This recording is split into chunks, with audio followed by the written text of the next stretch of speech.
वाहिगुरु जी का खालसा, वाहिगुरु जी की फतेह। गुरु गोबिंद सिंह महाराज जी जैसे हमारे 10वें गुरु हैं, गुरु नानक साहब जी की जोत हैं। पहले गुरु हमारे गुरु नानक साहब जी और 10वें गुरु गुरु गोबिंद सिंह जी हैं। उनका जन्म 1666 ईस्वी में पटना साहिब में हुआ। उनके पिता श्री गुरु तेग बहादुर साहब जी गुरु नानक साहब जी की 9वीं जोत, 9वें गुरु हमारे सिख धर्म के। माता गुजर कौर जी की कुख से उनका पटना साहिब की धरती पे प्रकाश हुआ। गुरु तेग बहादुर साहब जी जब असम के इलाके में अपनी प्रचार फेरियां कर रहे थे, तब उनको ये पता चलता है, खबर मिलती है कि उनके घर पुत्र का जन्म हुआ है, प्रकाश हुआ है। गुरु तेग बहादुर साहब जी के शादी के 33 वर्ष बाद गुरु गोबिंद सिंह महाराज जी का प्रकाश हो रहा है। तो जो अकाल पुरख, जो भगवान है, उन पर श्रद्धा होनी हमारे हर धर्म के लोगों की बहुत जरूरी है। चाहे वो हिंदू धर्म हो, चाहे वो मुस्लिम हो, चाहे वो सिख हो, किसी भी धर्म का। अगर श्रद्धा नहीं है उनकी तो वो भटकेंगे ही भटकेंगे किसी न किसी। लेकिन यहाँ गुरु साहब जी की श्रद्धा उस अकाल पुरख में, भगवान पे है। तो उन्होंने सिर्फ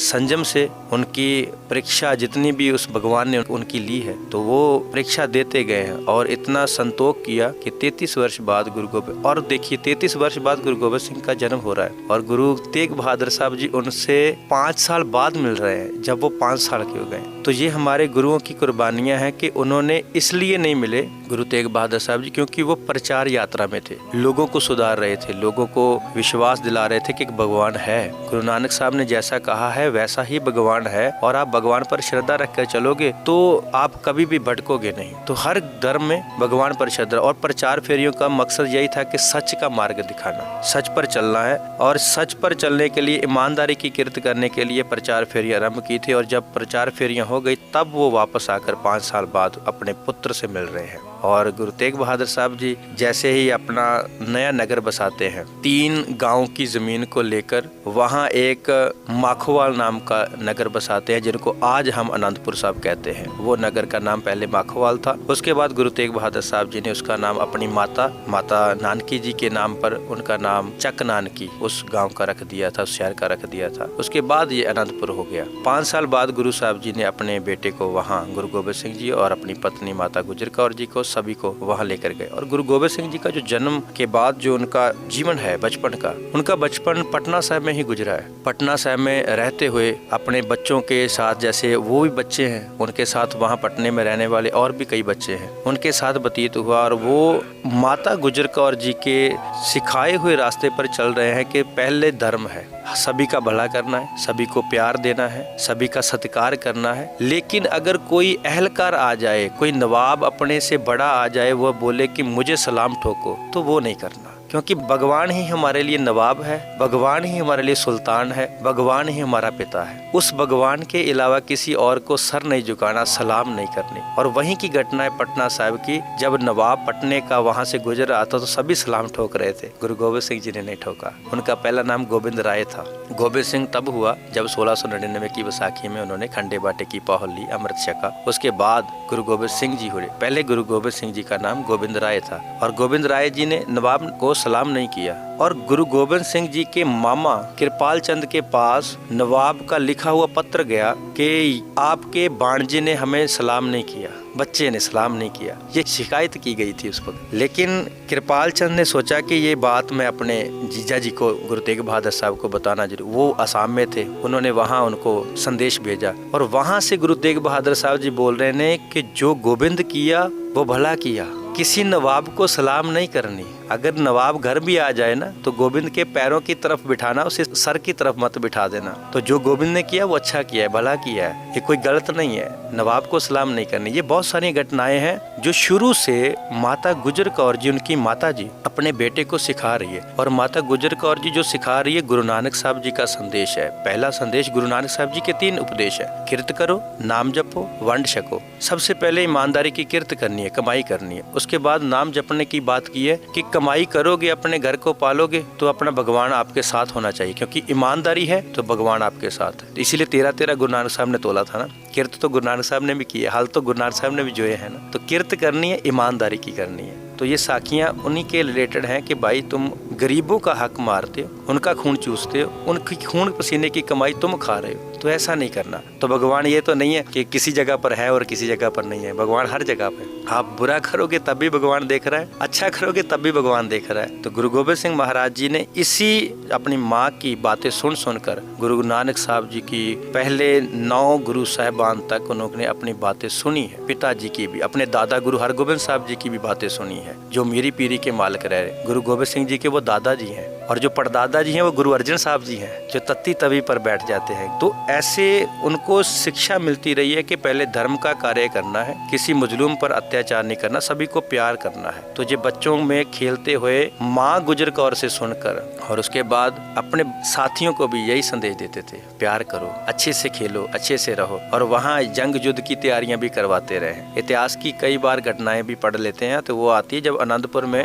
सिख हैं, तो उनमें से कई सिख पटना साहब के गुरु गोबिंद सिंह महाराज जी के दोस्त हैं। वो बच्चे जब खेल रहे थे तो उनमें से एक नाम भाई संगत सिंह का भी आता है, जिनको कलगी दी गई थी उस वक्त चमकौर की गढ़ी में। गुरु साहब ने अपना कलगी तोड़ा दिया और अपना स्वरूप उनको भेंट करके आप चमकौर से निकल गए। वो काफी घटनाएं रल जाती हैं, एक बार उसमें मिल जाती हैं। तो गुरु गोबिंद सिंह महाराज सच्चे पातशाह जी का जो बचपन है ऐसे वहाँ पटने में गुजरा। और एक घटना और आती है, मैं बता दूं, जहाँ अशोक ने अपनी कृपाण फेंक दी थी, उस नदी में गुरु साहब जी ने अपने कंगन उतार कर फेंक दिए थे सोने के, और एक ही बात की थी कि मुझे संसार की मोह माया से प्यार नहीं है, मुझे लोगों से, उस भगवान से प्यार है जो लोग भगवान को प्यार करते हैं और जो इस संसार की माया के कारण अपने भाइयों से नहीं लड़ते, अपने समाज से नहीं झगड़ते। ऐसी माया का त्याग करना है। जो माया हमें भगवान से अलग कर रही है ऐसी माया हमें नहीं चाहिए। माया वो चाहिए जो भगवान के साथ जोड़ रही है। अगर तोड़ रहे हैं तो वो सब माया है। तो सतगुरु ने वहाँ संदेश दिया था जहाँ अशोक ने कृपाण फेंक दी थी, महाराज ने अपने सोने के कंगन फेंके थे। तो काफी ये घटना ये बचपन की है। ग्रंथी साहब, ये तो उनके बचपन, गुरु गोविंद सिंह जी महाराज के बचपन की ये बातें रही। उनके जो विचार थे, उस समय का जो सामाजिक परिवेश था, उस पर कितने उनके विचार प्रभावित हुए? पहली बात तो यह है कि गुरु गोबिंद सिंह महाराज जी ने किसी का बुरा नहीं चाहा। लोग गुरु गोबिंद सिंह को, काफी लोग, जैसे कई लोग हैं जो सिर्फ गुरु नानक साहब को मानते हैं लेकिन गुरु गोबिंद सिंह जी को नहीं मानते। उनका कारण क्या है? गुरु गोबिंद सिंह को वो सिर्फ देखते हैं कि उन्होंने कृपाण पहनी है और इनका मकसद सिर्फ लड़ना है, लेकिन उनके पीछे जो छुपा हुआ है वो पहले गुरु नानक का स्वरूप है कि भाई गुरु नानक साहब जी ने जैसे धर्म का प्रचार किया है, सबका भला किया, गुरु गोबिंद सिंह भी वैसा ही कर रहे हैं। लेकिन उस वक्त सिचुएशन कुछ और हो गई, क्योंकि 5वें गुरु अर्जन साहब जी तक सिचुएशन कुछ अलग रही है। उस वक्त तक हथियार उठाने की जरूरत नहीं है। जैसे ही गुरु तेग बहादुर साहब जी ये तत्ती तवी पर बैठते हैं, शहीदी होती है, तब हरगोबिंद साहब महाराज सच्चे पातशाह 6वें गुरु हमारे मीरी और पीरी की 2 तलवारें पहन लेते हैं कि अगर मीरी की बात करें तो जब राजनीति की बात होगी तो मीरी की बात होगी, धर्म की बात होगी तो पीरी की बात होगी। तो धर्म और राजनीति दोनों एक साथ गुरु साहब ने पहन ली। और आज भी 2 निशान श्री अमृतसर दरबार साहब के सामने अकाल तख्त में झूल रहे हैं, और दोनों में से पीरी का ऊंचा है और मीरी का नीचा है। पीरी धार्मिक है, धर्म ऊंचा है, राजनीति नीची है। धर्म के ऊपर राजनीति नहीं जा सकती। तो यही गुरु गोबिंद सिंह का संदेश है। लेकिन उस वक्त तक सिचुएशन इतनी वो हो गई है, जंग युद्ध वाली कह सकते हैं, जैसे आम लोगों को बुरा समझा जा रहा है। जैसे शूद्र बोल रहे थे हमें कि ये जुलाहा है, ये नाई है, ये जाट है, किसान है, कैसे भी है, ये सभी उनके तरफ से ये शूद्र है। और जो उच्च लोग हैं वो इनको अच्छा नहीं मानते। लेकिन गुरु साहब की नज़र में दोनों ही एक साथ है, क्योंकि भगवान किसी को ऊंचा या नीचा बनाकर नहीं भेज रहा। हमारे गुरु ग्रंथ साहब में एक वाक है, अवल अल्लाह नूर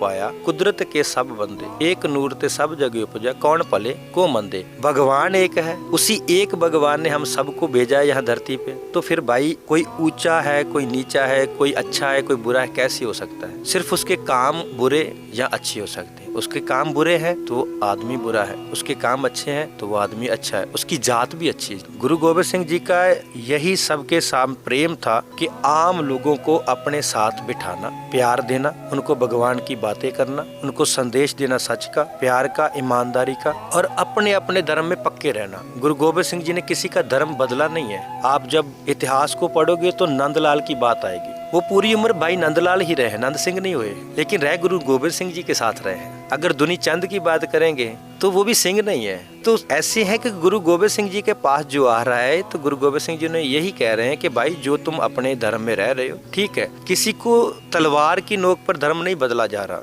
लेकिन औरंगजेब था, वजीर खां थे, ये अहलकार अपने ही लोगों को दंड दे रहे थे। और एक घटना ये भी है कि औरंगजेब ने जब जंग युद्ध नहीं हो रहा था तो अपने सिपाही, अपने पठान सिपाही उसने फौज से निकाल दिए थे, और वो सारे पठान एक साथ होकर पीर बुद्धू शाह की शरण में आए थे। और पीर बुद्धू शाह हजरत मोहम्मद साहब की बेटी के परिवार में से है, और परिवार में से होने के कारण पीर बुद्धू शाह अपने धर्म में पक्के हैं, लेकिन गुरु गोबिंद सिंह जी को पूजा कर रहे हैं, उनकी मानते हैं उनको। और ये पठान पीर बुद्धू शाह के पास आ रहे हैं। पीर बुद्धू शाह जी गुरु गोबिंद सिंह महाराज जी को बोल रहे हैं कि इनको नौकरी पर रख लीजिए, इनके घर रोटी नहीं पक रही, अब इनकी कमाई का साधन खत्म हो चुका है। जब गुरु को भी जरूरत नहीं है, औरंगजेब को भी जरूरत नहीं है, औरंगजेब ने निकाल दी है, सतगुरु ने वही पठान अपनी फौज में रख लिए हैं। और जब बंगानी का युद्ध होता है जो पहला है, वो इसी कारण हो रहा है कि गुरु गोबिंद सिंह महाराज की जो ये ताकत है, को ताकत क्यों है? क्योंकि गुरु साहब ने आम लोगों को ऊंचा बनाया। जो ये पैरों तले रोंद रहे थे इन लोगों को, सतगुरु ने पैरों से उठाया,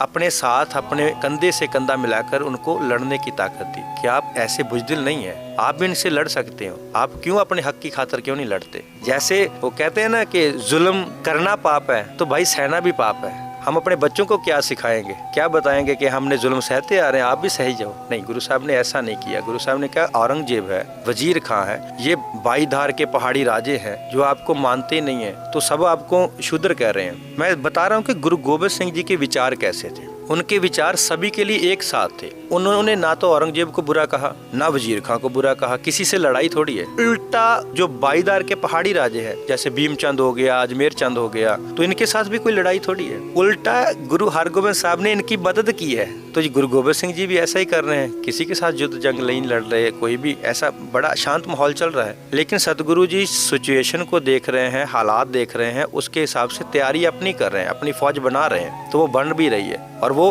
होलगढ़ का किला बनाया, गुरु साहब जी ने 5 किले बनाए। होलगढ़ में होला मोहल्ला जब करवाया सतगुरु ने, तो उस वक्त वहां पर जंग युद्ध हो रहे हैं, तीरबाजी हो रही है, किरपानबाजी हो रही है, गतका हो रहा है, सब वहां चल रहा है। तो जो बाईदार के राजे हैं, औरंगजेब है, वजीर खां, ये सभी गुरु के खिलाफ क्यों हो रहे हैं? जैसे कि प्यार गुरु साहब सबसे कर रहे हैं, किसी से नाराज नहीं है। पहले मैं ये बता दूं कि जब औरंगजेब गद्दी पर बैठता है, उसको इतिहास बोलता है कि उसको चांदनी, जो ऊपर चंदुआ लगाया जाता है सर के ऊपर, वो चांदनी उस वक्त जो उनको दी गई थी वो 2.25 लाख की थी उस वक्त की। और जब गुरु गोबिंद सिंह महाराज को जो चांदनी भेंट की थी काबुल की संगत ने भाई दुनी चंद के हाथ से भेजी, उस चांदनी की कीमत उस वक्त 4 लाख के करीब थी। तो देश का बादशाह हो, देश का राजा हो, उसकी चांदनी 2.25 लाख की, गुरु गोबिंद सिंह की 4 लाख की, ये भी खटकती है बात। दूसरी थी कि इस देश में सिर्फ बादशाह देश का ही नगारा बजा सकता है